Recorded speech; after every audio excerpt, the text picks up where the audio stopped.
So as Michael was saying, gas fusion is a new company. It's the new kid on the block in fusion. Fusion is the next generation of energy for the world.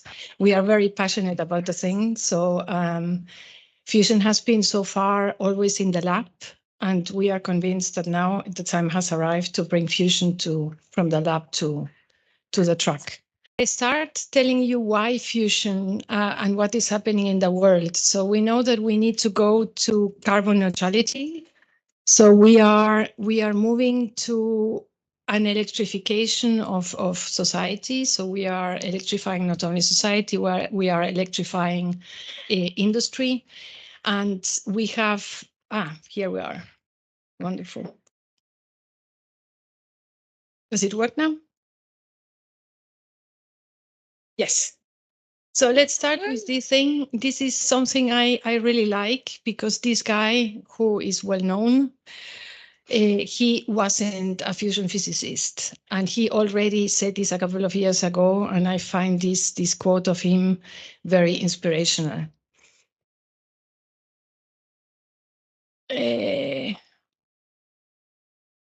Now, these are a lot of policies and regulations of the EU targeting, of course, climate neutrality by 2050. So this is forcing society and forcing industry and forcing energy producers to look for newer ways to do to put fusion to put energy on the grid. We expect this. There are several things that are giving us several forecasts where is going to be our electricity consumption at the middle of the century. This is one of the more conservative ones. So this shows a 25% increase of the electricity consumption by 2050 comparing to today. But you see the huge increase in renewables. So this is going to happen because we are going to decrease our uses of fossil sources of energy like gas and coal, and we are going to increase dramatically the renewable part of our energy mix. This is what happens with solar and winds. We are used to this thing. The sun doesn't shine every day and the wind doesn't blow every day. So fusion, wind and solar are great, but they are not enough. You see here, this is a typical day, that you see that there are hours in a day where we will need in the grid a sort of base load in order to compensate the need for energy in certain hours. And the solution to this is actually putting a base load, and we calculate something around 30% base load in the grid. That we are going to need to compensate the intermittence that is solar and wind, which of course brings the price volatility. And one thing we have been discussing about China this morning. So we don't want to be dependent on China, on US, or on Russia, on any other country or foreign power for our energy supply. So this is why we need to have a third sort of energy source to compensate the intermittency of solar and wind. As a summary, the electricity demand is going to increase dramatically in the next years. Solar and wind are not going to do the trick. And the third source of energy which could do the trick is, in our case, we are counting on fusion to add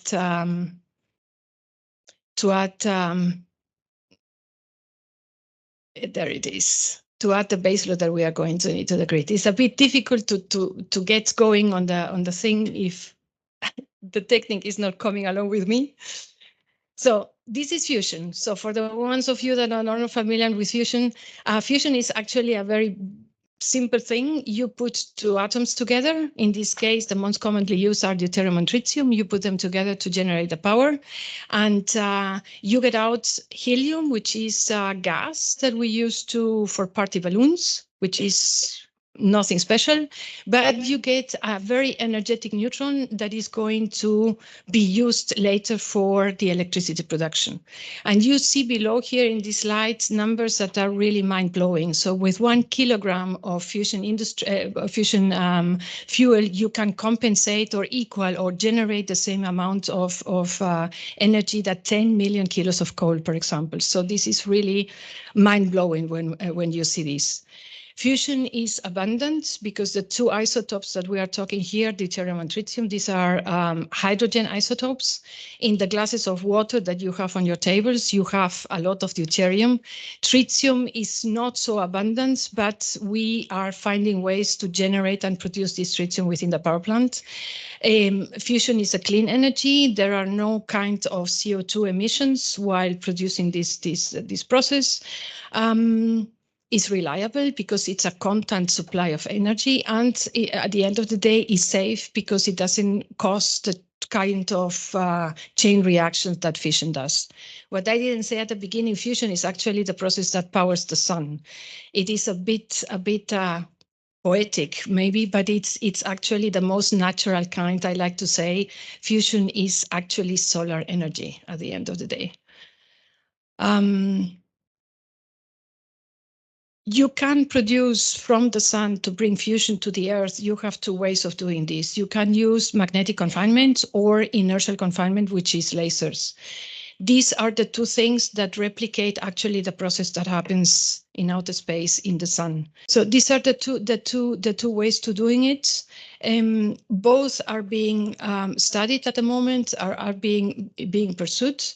There are differences between the two of them. Magnetic confinement has been studied and researched for some time now, 50 years more or less, for commercial purposes, while laser has been researched for military purposes, as the person here from Denmark, from the research, from the defense industry will know. And you see here how advanced these two technologies are. So if you compare the two, and if you want to go for fusion for commercial purposes, magnetic confinement is the most advanced one. Magnetic confinement can be done with two kinds of devices. One is a tokamak, which is a Russian device originally. The other one is a stellarator, which was a device or is a device that was first developed in Princeton in the US. As everything in life, both devices have pros and cons. The tokamak is in the structure more easy to build, if you can talk about easy thing in this field. The stellarator is more complex, but the tokamak doesn't allow to control the plasma better than the stellarator. So tokamak has more inconsistencies in the plasma, and the stellarator, through the very complex shapes of the machine itself, allows a better plasma control. So pros and cons of both things.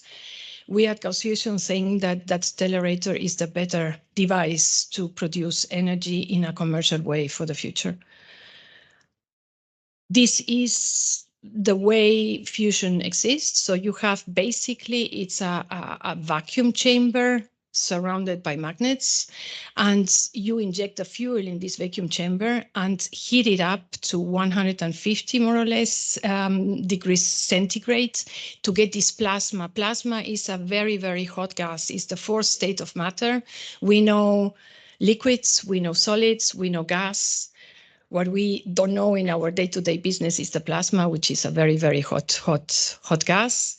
So you heat this gas inside the vacuum chamber, and you have the plasma where deuterium and tritium can collide and generate this neutron that we need to produce the energy. And at the end of the day, in the fourth part of the process, is the same where we know from coal and gas and everything. You have the neutrons that heat the water, that generate steam to make the turbines work within the power plant. And this is what we are doing at Gauss Fusion. There are around 40 companies in the world doing in this moment or trying to put fusion energy to the grid. Out of the 40, Gauss fusion is the only one that comes from industry. So we are the only industrial company in all these worlds. The others are spin-offs, spin-outs, or a sort of links to research institutions of universities.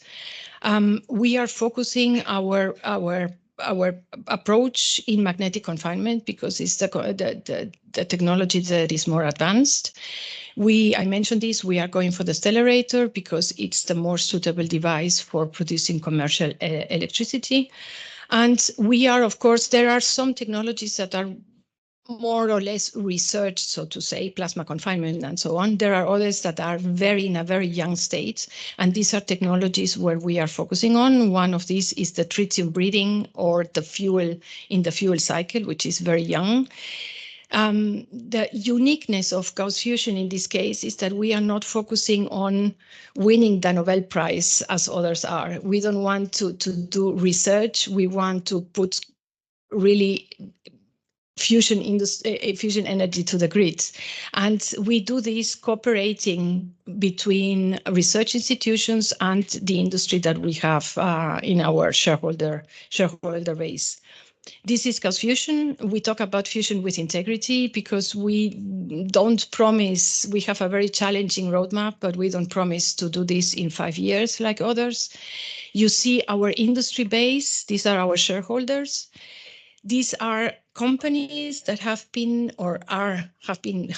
working in fusion for decades now. So in every major fusion program in the world, they have been delivering components. We are European. We have offices currently in Germany, but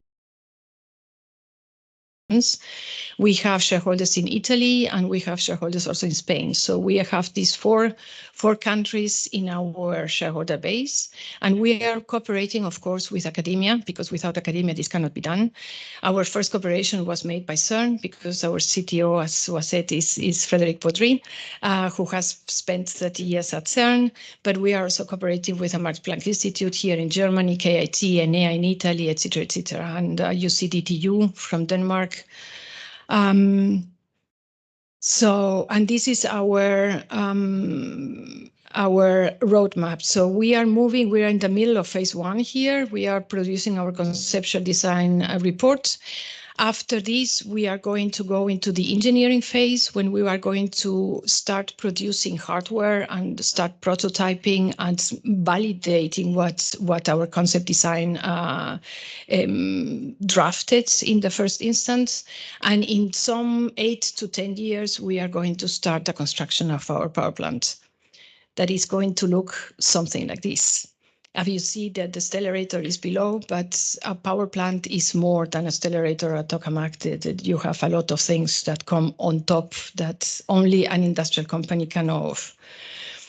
To finish this, I am going to address the thing that you have heard. I was yesterday at the Bundestag here at the parliament talking to one politician from the SPD, and today I'm talking to Herrn Jatzombeck from the CDU. Later today, and another member of parliament, and all of them mention this. Every time I say I'm in fusion, this is what I hear. And I am going to tell you why, and this is what I said to this gentleman yesterday, why actually we are convinced that the age of fusion has now begun, and that we are going to put an end to this endless 30-year thing.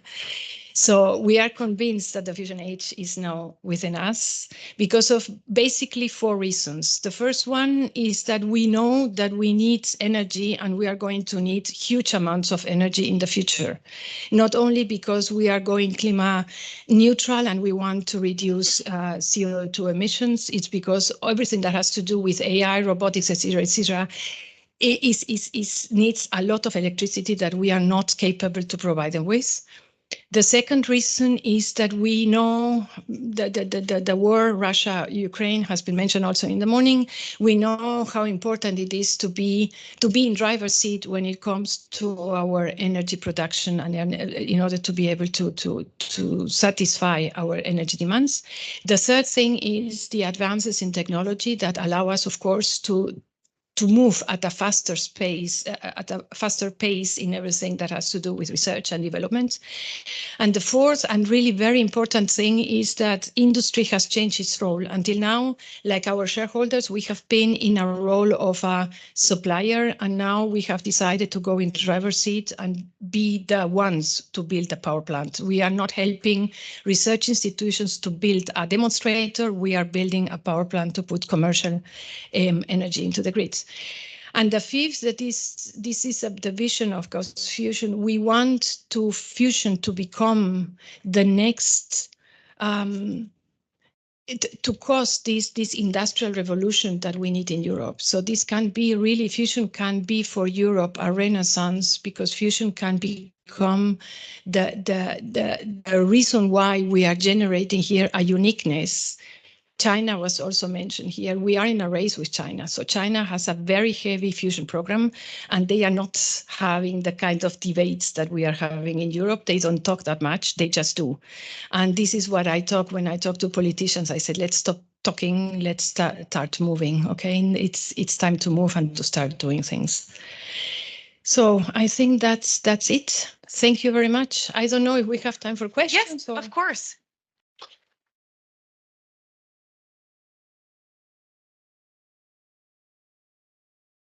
Do we have any questions from today? Yes. So this should be on. Yeah.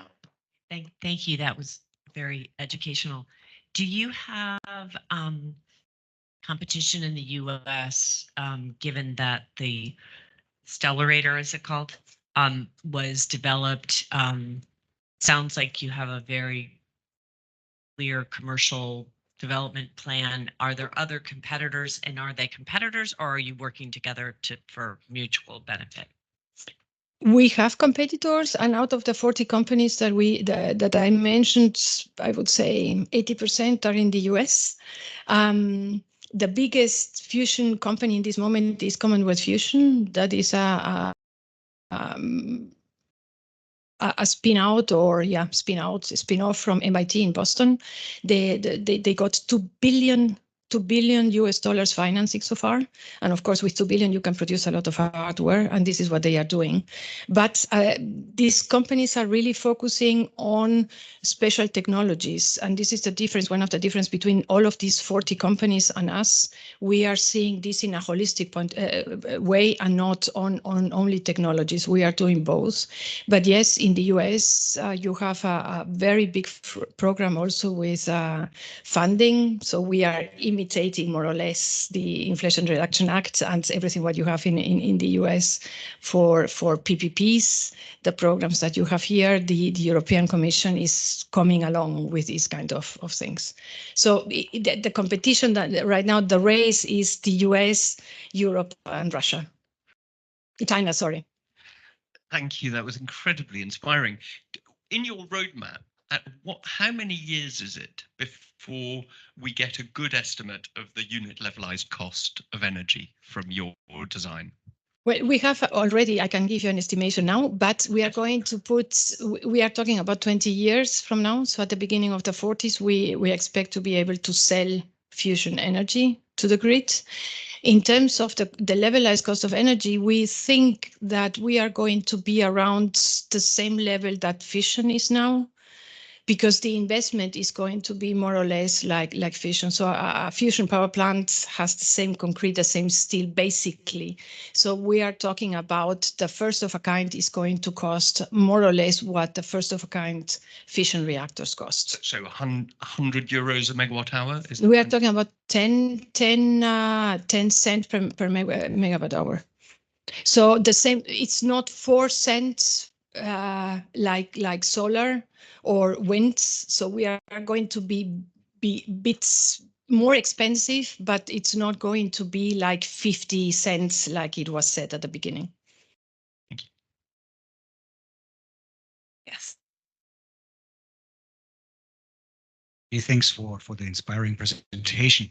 Just 2 quick questions. So to what extent is actually the work of ITER, the International reactor built in Cadarache in France. To what extent is this important for your work as a foundation, and also for this planned power plant? And just lately in the UK, I mean, a lot of promising breakthroughs have been achieved in the field of fusion. So how does this actually influence your work? Is this promoting your work? And again, I mean, how can you build on these promising successes in the United Kingdom? Thanks. ITER is very important for us, for the whole community, because ITER has been doing some research for quite some time now. What we are learning from ITER is not only what they are doing, but also what they are failing. So all the mistakes, because you need to make mistakes. And this is something that we in Germany are not so very good at learning from mistakes and having this courage to make mistakes. We are also going to make mistakes.